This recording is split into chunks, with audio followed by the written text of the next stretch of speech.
एक बार एक जवान लड़का गौतम बुद्ध के पास आता है और कहता है, बुद्ध, मेरे मन में इतने अश्लील विचार क्यों आते हैं? मेरे मन में अक्सर कामवासना के विचार चलते रहते हैं, जिनके बारे में सोच सोच कर मैं अपना बहुत सा समय और ऊर्जा बर्बाद कर देता हूँ, जिनकी वजह से शांत नहीं रह पाता हूँ और हमेशा ही विपरीत लिंग के प्रति आकर्षण महसूस करता हूँ। बुद्ध ने मुस्कुराते हुए कहा, क्या तुम्हें पता है कामवासना होती क्या है? लड़के ने कहा, बुद्ध, मुझे ये तो नहीं पता कामवासना का मतलब क्या है, लेकिन ये जो कुछ भी है बहुत बुरी है। बुद्ध ने कहा कि प्राकृतिक रूप से जो भी हमारे अंदर है उसकी कुछ ना कुछ जरूरतें हैं।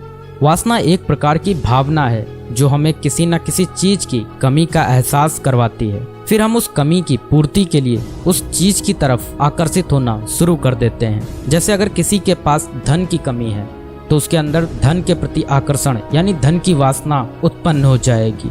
तो वासना कुछ और नहीं बल्कि एक प्रकार की कमी, एक प्रकार की जरूरत का एहसास है। और जब ये जरूरत शारीरिक हो तो हम इसे काम वासना कह देते हैं। लड़के ने कहा, बुद्ध, ये तो समझ में आ गया कि काम वासना का मतलब क्या है, लेकिन ये हमारे अंदर आती कहाँ से है? ये उत्पन्न कैसे होती है? बुद्ध ने कहा, काम वासना कहीं से आती नहीं बल्कि ये प्राकृतिक रूप से हमारे अंदर ही मौजूद होती है और इसका होना जरूरी भी है, क्योंकि यही मानव जाति के विस्तार का आधार है। लड़के ने कहा, बुद्ध, जब काम वासना प्राकृतिक रूप से हमारे अंदर मौजूद है तब फिर लोग काम वासना को गलत क्यों बोलते हैं?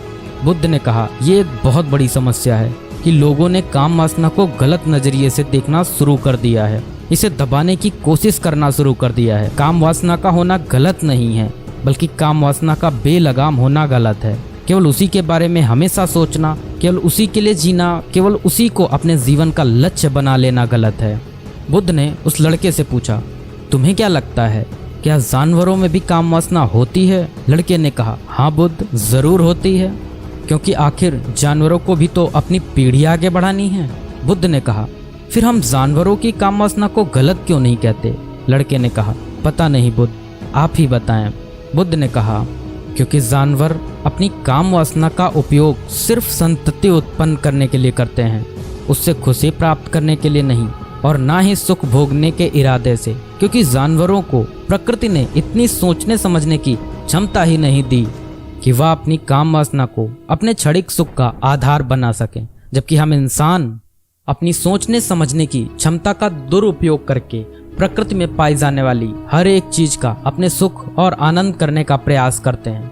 हम इंसानों ने भी काम वासना के साथ यही किया है, इसे अपने आनंद और भोग का आधार बना लिया है। जिस भावना को प्रकृति ने मानव जाति का अस्तित्व बनाए रखने के लिए हमारे अंदर डाला था, उसे हमने जीवन का सर्वोपरि लक्ष्य बना रखा है और इंसानी काम वासना का ये बेलगाम होना ही उसके दुखों का कारण है। लड़के ने कहा, ये काम वासना हावी होती क्यों है? इसके बेलगाम होने का कारण क्या है? बुद्ध ने कहा, काम वासना के बेलगाम होने के मुख्य 4 कारण हैं, जिसमें से पहला कारण है जीवन में किसी बड़े उद्देश्य का ना होना। बुद्ध ने उस लड़के से पूछा, क्या जब तुम किसी काम में व्यस्त होते हो तब भी तुम्हारे दिमाग में अश्लील विचार आते हैं?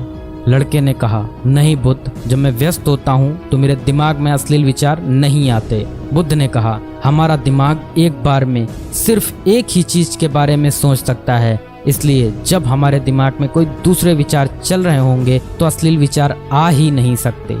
अगर हमारे जीवन में कोई बड़ा और स्पष्ट लक्ष्य है और अगर हम उस स्पष्ट लक्ष्य के प्रति पूरी तरह से समर्पित हैं तो हमारे पास कभी इतना समय ही नहीं होगा कि ये फालतू विचार हमारे मन में घर कर सकें। और अगर ऐसे विचार उठते भी हैं तो हमारे मजबूत लक्ष्य के विचार इन्हें आसानी से हमारे मन से अलग कर देंगे।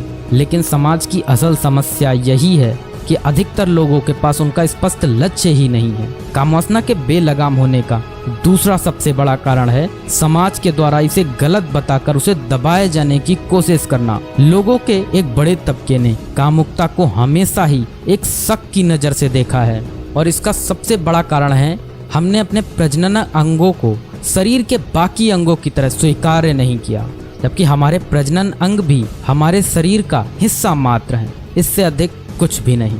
आगे बुद्ध ने कहा, इंसानों में कामुकता के हावी होने का तीसरा कारण है हमारा अपने विचारों के प्रति जागरूक न होना। हमारे मन में कैसे विचार चल रहे हैं हम इस पर कभी ध्यान ही नहीं देते। हमारे मन में उठने वाले विचारों के बारे में एक अनोखी बात यह है कि जब हम किसी एक चीज के बारे में विचार करते हैं तो हमारा मन उससे संबंधित और भी विचार हमारे सामने रखना शुरू कर देता है और फिर ऐसे ही हमारे मन में विचारों की एक श्रृंखला बन जाती है जिस पर हम उलझ कर रह जाते हैं। ठीक ऐसा ही होता है अश्लील विचारों के साथ। हमने एक बार किसी को देखकर अपने मन में एक अश्लील विचार पैदा किया, फिर हमारा मन अपने आप ही इन विचारों की श्रृंखला बना देता है जिनके बारे में सोच सोच कर हम अपनी बहुत सी ऊर्जा और समय बर्बाद कर देते हैं। इसलिए पूरी जागरूकता के साथ अपने अंदर उठने वाले विचारों पर ध्यान देना जरूरी है। बुद्ध ने कहा, अश्लील विचारों के हावी होने का चौथा कारण है बुरी सोच और अश्लील विचार वाले लोगों की संगति करना। कई बार ऐसा होता है कि कामुकता हमारे अंदर नहीं होती, लेकिन कुछ अश्लील लोगों के साथ रहने की वजह से यह हमारे अंदर हावी हो जाती है। इसलिए बुरे विचार वाले अश्लील लोगों से दूरी बनाकर रखनी चाहिए। लड़के ने कहा, बुद्ध, ये तो समझ में आ गया कि कामुकता हावी कैसे होती है, लेकिन इसे हावी होने से रोका कैसे जा सकता है। बुद्ध ने कहा, सबसे पहले तो तुम ये समझो कि काम वासना की ऊर्जा को रोका नहीं जा सकता, इसे सिर्फ रूपांतरित किया जा सकता है। और इस ऊर्जा को रूपांतरित करने के दो तरीके हैं, पहला है प्रेम और दूसरा है ध्यान। जब हम सच्चे प्रेम में होते हैं तो हमारे अंदर कामुक ऊर्जा हमारी खुशी और हमारे आनंद में परिवर्तित हो जाती है, लेकिन ज्यादातर लोग शारीरिक आकर्षण को ही प्रेम मानते हैं जो कि ऊर्जा का व्यय करता है, रूपांतरण नहीं। काम वासना की ऊर्जा को शरीर के अंदर रूपांतरित करने का सबसे सफल तरीका है ध्यान। ध्यान के माध्यम से आप अपने अंदर स्थित आनंद के उस केंद्र में स्थापित हो जाते हैं जिसके सामने दुनिया का हर भोग विलास फीका लगने लगता है। ऐसा नहीं है कि आप ध्यान में उतरने के बाद वो सब सोचने और करने में सक्षम नहीं होते, बल्कि आप उससे ऊपर उठ चुके होते हैं और फिर ये सब हरकतें आपको छोटी और बचकानी लगने लगती हैं। लड़के ने कहा, लेकिन बुद्ध, ध्यान की शुरुआत कहाँ से करें?